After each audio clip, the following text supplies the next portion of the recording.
Hello, my name is Tamika Gilchrist, Substance Use Prevention Specialist at the Post Center for Health Education in Raleigh. Hi, my name is Virginia Johnson. I'm the Substance Use Prevention Director at the Post Center for Health Education in Raleigh. What are teens using on social media? What sites are they using?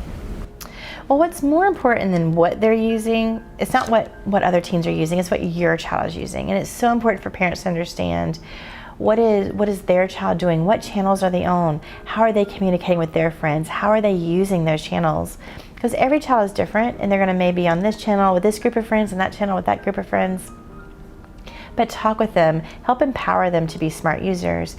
And one of the things you want to do is when you know what your child is on, see who they follow, see who they like. Are they following certain celebrities? It's probably a good idea as parents to follow those same celebrities, so we can see, what is our child interested in? What's motivating them? What are they being influenced by? Understand what's going on in their world a little bit more. So it's a great way to connect and open up a door for conversation. Again, we don't want to be afraid of social media. It is the way people are communicating today. We want to keep it with setting clear expectations and guidelines and boundaries with it, but it is another tool for communication. And like any tool for communication, it can be used for good and can be used for bad. And so it can be a great way to be able to open up the door and talk with our teens. Maybe they're uncomfortable talking to you about their day, but maybe they can chat and text you about their day. Maybe they can communicate with you how they're feeling with emojis, if not in person. It is actually a great tool to open up communication and dialogue sometimes in a different way. When it talks about how do we help our youth use social media safely and understand it, is one thing, they're watching us and they're modeling what we do. And so there's sometimes we get frustrated when we're driving down the road and we have ways, or someone is talking to us and we have this person on the phone who's giving us directions and we get frustrated at it and we yell at it. Or it might be we're mad at Alexa and we yell at Alexa for telling us information. Or there's something going on in our phones. I was like, for us, that's a different place. Like, I would never yell at another human that way, or even talk and degrade another human that way, but I might talk and degrade the machine. Well, for a lot of our kids, they've never known a world without using our smartphones, without using these devices to communicate. That's how they communicate with their grandparents, how they communicate with their friends. So they don't necessarily realize that we don't talk to other people that way. Because to them, it's all the same. If I'm talking to the phone, it's just like talking to another human being. And so we have to really model that behavior where it can actually be taken, this is okay way to act and talk to others by. So how does social media impact the adolescent brain? What's fascinating about our brains is whenever we get rewarded when we do good things, right? Our brain releases a chemical called dopamine that makes us feel good. And that's how our brain motivates us to do something more and more and more. And what happens though is social media is actually releasing dopamine in our brains. It's encouraging us to do this more. But we're getting rewarded for things like if we get a like, or if someone shares our post, we get engagement on social media, we're getting rewarded for that social connection behavior, and it's releasing dopamine, which makes us really like it. And as we're getting rewarded for selfies, we're getting rewarded for talking about ourselves. And so it's especially in the adolescent brain, when it's still developing, our teenagers are really getting where they want more and more of this too. And you're seeing them on social media for long periods of time and not being able to break away from it. And sometimes it's actually interrupting their sleep. And so what happens when they're with the brain development, our adolescents need a lot of sleep, anywhere between 9 to 11 hours of sleep at night. And now if they're wanting to get, hey, did someone see my post? What's that latest engagement? Did someone do this yet? They want to be the first to respond to something. And they're actually checking social media throughout the night, and it's interrupting their sleep patterns, which when you interrupt your sleep patterns, that it opens up the door to a whole host of additional things that can happen. When it decreases your ability to make healthy decisions. It decreases your ability to process what's happening around you. It actually can increase likelihood of mental health issues. It affects your mental wellness. It affects your ability to just perform. So what are some of the dangers for teens on social media? When it comes to social media is here to stay. Social media is something, it's how we do everything in our life now. It's how we communicate, it's how we shop, it's how we do business, it's how we connect with our friends. The social media is here to stay. But with that too, as with everything, and there's dangers in that, there's positives and there's negatives. And so what's important is to teach our youth how to use social media effectively, how to set boundaries with that. Some of the dangers, if it's not being used effectively and people don't realize what's going on, can really occur. We mentioned before, interferes with your sleep patterns, not getting enough sleep. It really it opens up the doors for people to engage in behaviors they wouldn't normally engage in. So when I'm sitting here face to face with someone, when you're sitting face to face, you don't want to make that person feel bad about themselves. You don't want to ask them to do something that might get them injured or harmed. Our conscience says, hey, I don't want to hurt you. But when you're on social media, you're a little bit disconnected from that. You don't see that person you're chatting with. You don't see the person you're talking to. And sometimes it's easier to say mean things about someone. That's where you see cyberbullying increases. Sometimes I could say things on social media about you that I would never say to your face. It also increases the likelihood of maybe even peer pressure changes. You may ask somebody to do something that you would never do in person, but you may ask them to online because there's a little bit of that disconnect that opens the door for that to happen. That disconnect can help us be more comfortable speaking out loud, and there are some ways that can be very helpful for us and be a positive aspect, but can also be taken to a negative side as well. And when it comes to that, not being afraid to say things too, you're seeing the increase. I mentioned the cyberbullying, but also with sexting, where someone may show pictures of themselves or talk about things in a way, and even our adolescents are sharing things that they never would have shared otherwise. You may not want to be intimate with this person, be intimate with someone in person, but it seems safe on our phones, it seems safe over the internet. And they may show intimate sides they may not have normally have done. Also, people are asking for it, where maybe in person I never would say, hey, would ask for a sexual something in return in person, but online they would. And so they're getting, it increases that, again, that disconnect and opens the door for people asking for more things and then also giving more things they wouldn't have done in person. Social media is the whole way we function in the world today. And it's opened the door for, whether it's even for marketing and promotions and just access. When it comes to social media, our youth are online. Again, this helps teaching them to be smart consumers, but they're online and they make them very easy targets for whether it's alcohol, tobacco, marijuana, and actually any other substance or activity we may not want our youth involved in.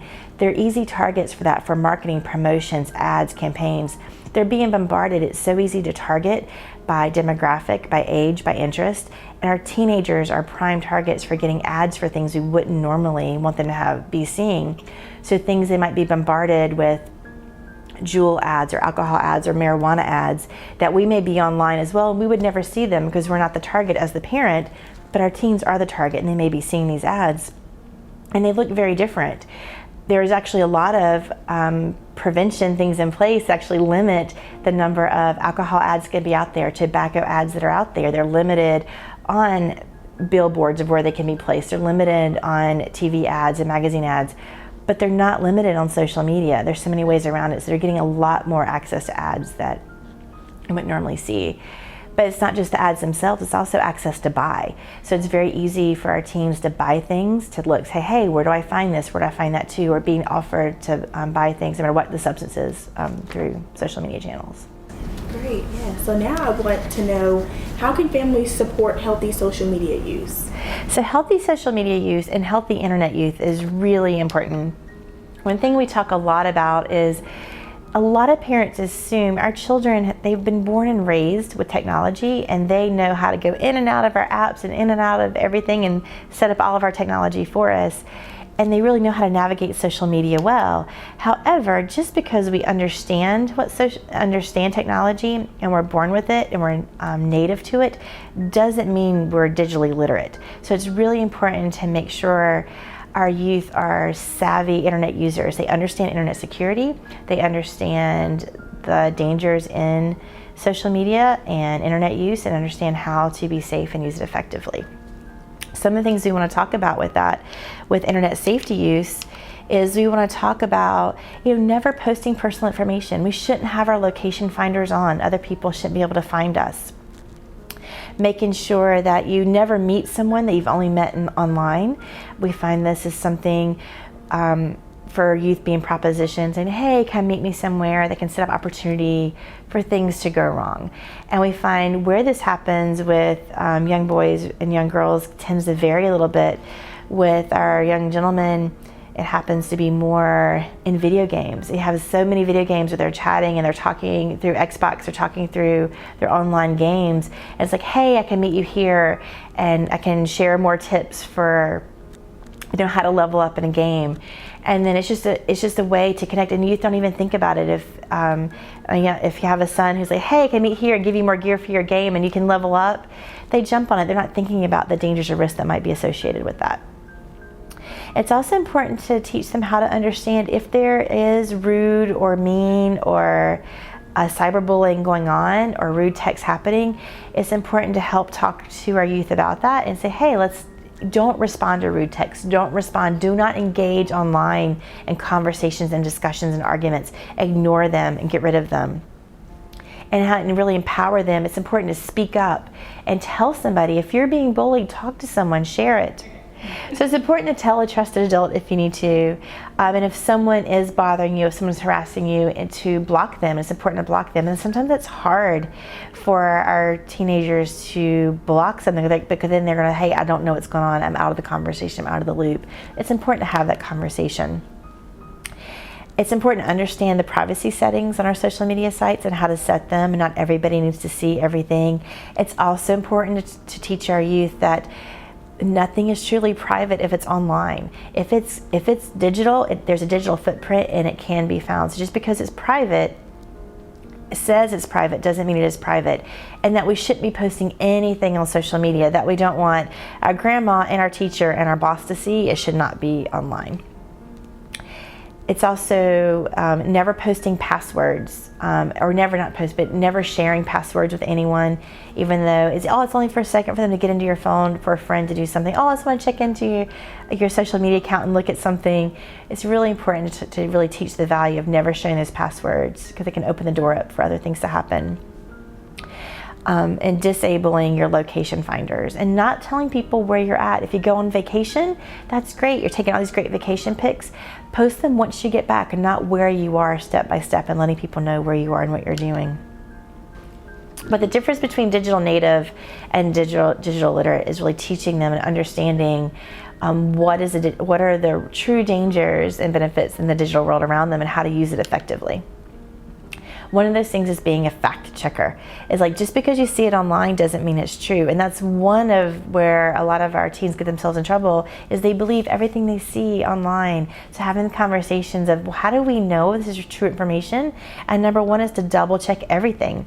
Instead of reading an article, we should actually read it, question it, and then go see if we can find another place the article is, look for other information.